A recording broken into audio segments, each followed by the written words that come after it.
Today's topic of discussion is calculation of closing capital and calculation of opening capital. ये topic हमें 11th accounting में भी चाहिए और 12th अकाउंटिंग में भी चाहिए। दोनों जगह हमें इस टॉपिक की रिक्वायरमेंट होती है और काफी सारे न्यूमेरिकल्स ऐसे होते हैं जिसमें हमें कभी ओपनिंग कैपिटल और कभी क्लोजिंग कैपिटल निकालनी है।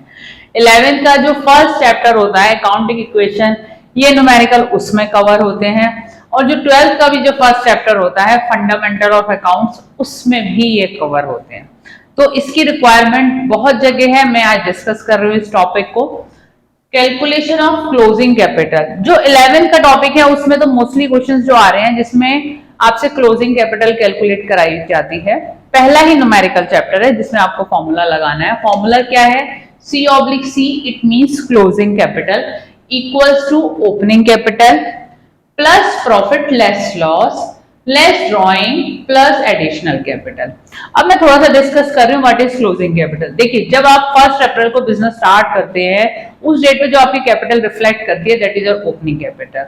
1 साल के बाद जब आपका फाइनेंशियल ईयर क्लोज हो रहा है दैट इज ऑन 31 मार्च, उस टाइम पे जो आपकी कैपिटल स्टैंड करती है बिजनेस के अंदर वो होती है क्लोजिंग कैपिटल।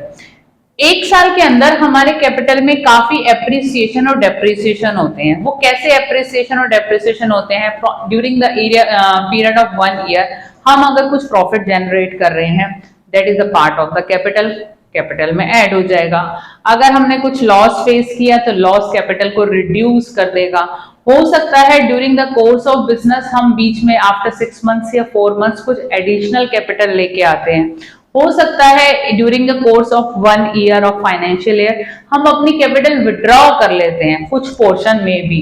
तो ये सारी चीजें कैलकुलेट करने के लिए इन सब चीजों को हमें इस फॉर्मूले में हमने डाला है। ये मैंने आपको थोड़ा थ्योरी बताई है।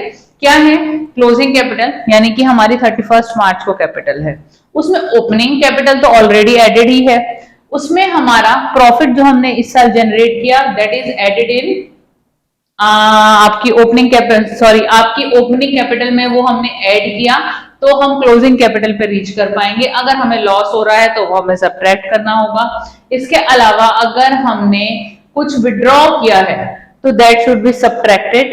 अगर कुछ एडिशनल कैपिटल लेके आए हैं दैट शुड बी एडेड। तो ये सारा करने के बाद हमारे पास क्लोजिंग कैपिटल निकल आती है।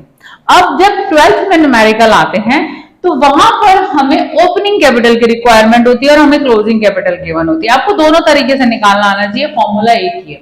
अब इसी फॉर्मूले को मैंने एक स्टेटमेंट फॉर्म में एक्सप्लेन कर दिया है। आप चाहे फॉर्मूला बेस्ड कीजिए चाहे स्टेटमेंट फॉर्म में कीजिए, ये सब आपके ऊपर है।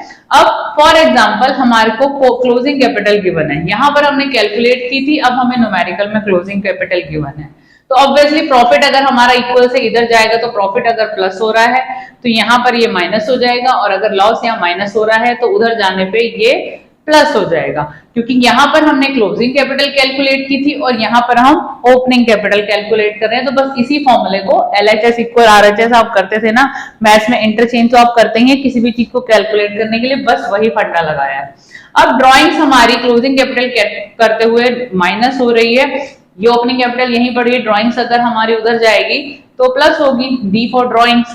इसके अलावा एडिशनल कैपिटल क्लोजिंग कैपिटल करते हुए ऐड हो रही है, ओपनिंग निकालते हुए ये भी फिर उधर जाएगी तो ये माइनस होगी। तो we are able to reach at opening capital.